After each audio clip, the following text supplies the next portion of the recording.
Film Singham again में असल में कोई लौटता दिख रहा है तो वो है अर्जुन कपूर। डेंजर लंका उर्फ रावण।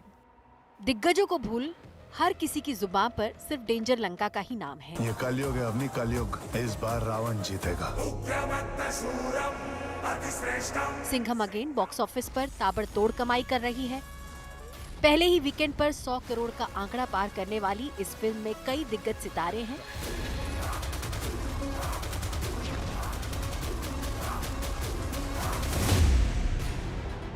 मगर असली जलवा अर्जुन कपूर का नजर आ रहा है।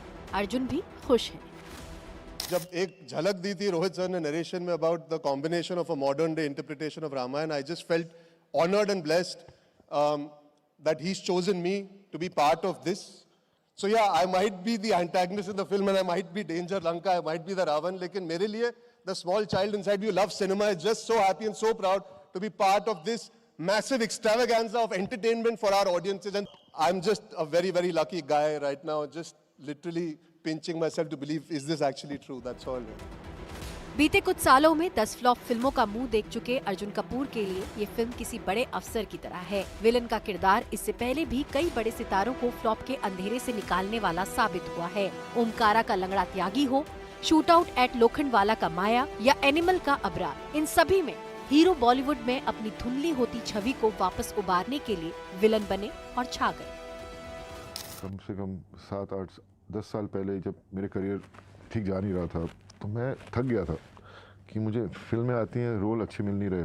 2-3 साल मैंने काम नहीं किया, फिर मैंने सोचा नहीं मुझे कुछ करना चाहिए। आप में एक शर्म, एक झिझक रहती है, पहले रहती थी कि मैं वैसे कैरेक्टर कैसे कर सकता हूँ, मैं ऐसे कैसे कर सकता हूँ।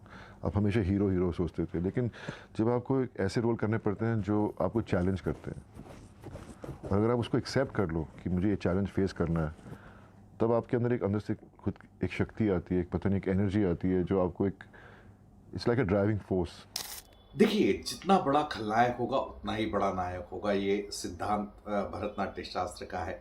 और पहले खलनायकों की एक अलग विधा होती थी, वो के तिवारी से ले, जानकी दास से लेके अजीत साहब, प्राण साहब और ढेर सारे, अमजद खान, गुलशन ग्रोवर एक आखिरी खलनायक जो बचे हुए थे। तो अब सिनेमा भी बदल गया है और अब विलन जो है वो खलनायक के किरदार में जो शेड्स होते हैं उसको निभाने का एज एन एक्टर बहुत बड़ा चैलेंज होता है। तो उसको उस चैलेंज को एक्सेप्ट करने में अंदर का एक्टर सेटिस्फाई होता है। इसलिए स्टार्स भी अब खलनायक का किरदार स्वीकार करने लगे हैं और जाहिर तौर पर हम देखते हैं कि वो सफल भी होते हैं क्योंकि लोगों को वो पसंद आने लगता है, क्योंकि स्टार्स से कनेक्ट ऑलरेडी है। हिंदी फिल्मों में नायक और खलनायक का फॉर्मूला बहुत पुराना है। आमतौर पर दोनों का अपनी छवियों से बाहर आना मुश्किल होता है, लेकिन हर दौर में कुछ सितारे ऐसे रहे हैं जिन्होंने ये सरहद तोड़ी है और कामयाब हुए हैं। इस कतार में नया नाम लगता है अर्जुन कपूर का होने जा रहा है। तेरी रामायण का रावण हूँ मैं। Bureau report, NDTV India.